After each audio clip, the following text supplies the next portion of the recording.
qui se réveille tôt, travaille dur et se couche tard. Je pense au Sénégal des mains laborieuses qui vit à la sueur de son front. Je pense au Sénégal des petits revenus et des familles démunies. Voilà pourquoi j'ai mis en place des instruments d'équité territoriale et d'inclusion sociale, comme le programme d'urgence de développement communautaire, le programme de modernisation des axes et territoires frontaliers, le programme de modernisation des villes, le programme Xëyu Ndaw ñi, la délégation à l'entrepreneuriat rapide des femmes et des jeunes, le 3FPT, les domaines agricoles communautaires, la couverture sanitaire universelle et les bourses de sécurité familiale, dont l'allocation est passée de 25 000 à 35 000 francs CFA. Je suis heureux d'annoncer que j'ai renouvelé pour 3 ans le programme Xëyu Ndaw ñi portant sur 82 000 emplois jeunes pour un montant de 450 milliards.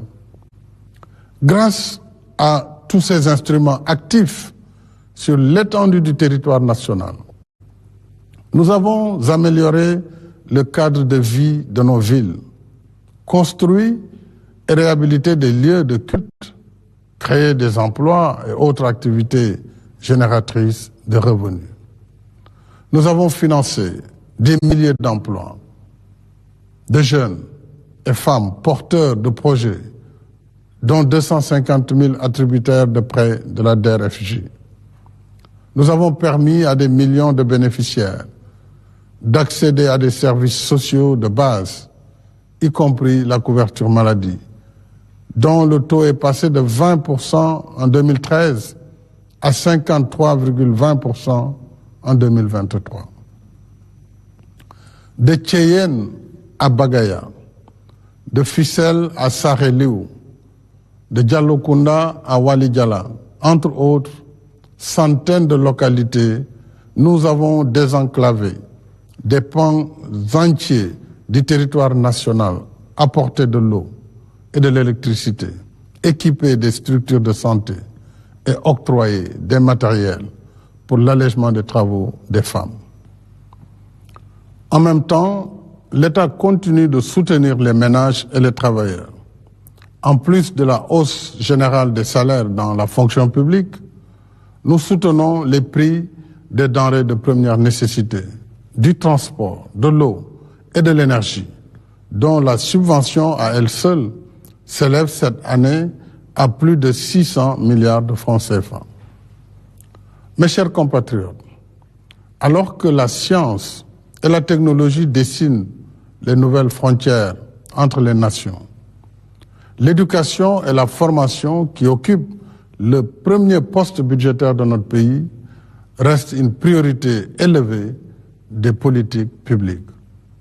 Du primaire au secondaire, nous avons considérablement élargi la carte scolaire, recruté 40 000 enseignants et porté les salaires à un niveau sans précédent.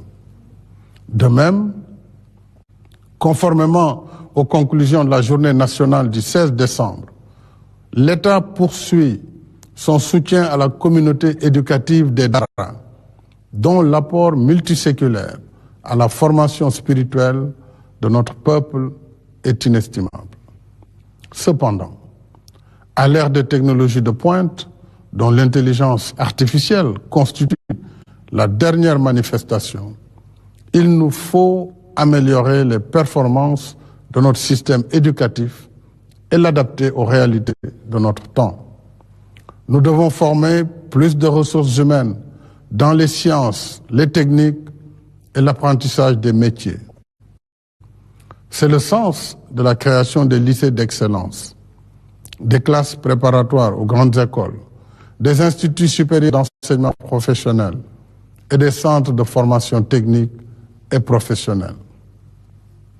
Et c'est aussi l'une des vocations du 3FPT, qui a financé entre 2016 et 2023 la formation de 400 000 jeunes et femmes dans diverses filières, les métiers du bâtiment, l'électromécanique, le transport, la fibre optique et l'agroalimentaire, entre autres. Nos efforts pour l'enseignement supérieur restent également constants. De l'indépendance à 2012, soit 52 ans, notre pays comptait 2 universités, Cheikh Anta Diop à Dakar et Gaston Berger à Saint-Louis, et 3 centres universitaires régionaux, à Bambey, Thiès et Ziguinchor.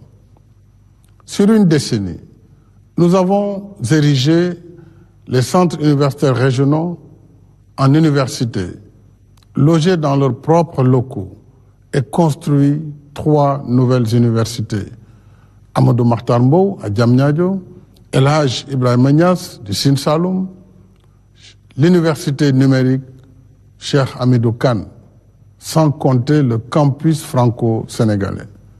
Je rappelle également que la construction des universités Souleymane Niang de Matam et du Sénégal oriental démarre en janvier 2024.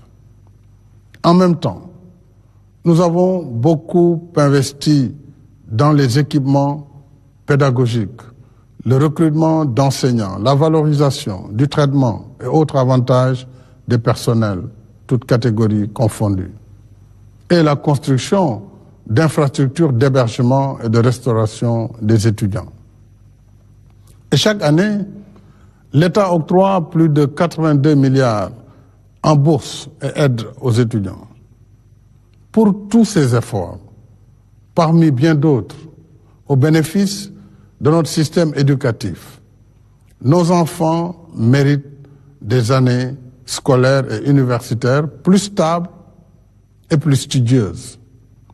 Il y va de leur avenir et de celui de la nation.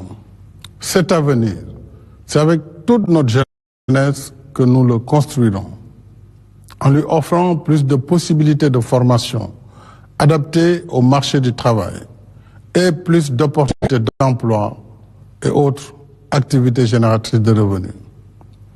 C'est un de nos défis du présent et de la prochaine décennie.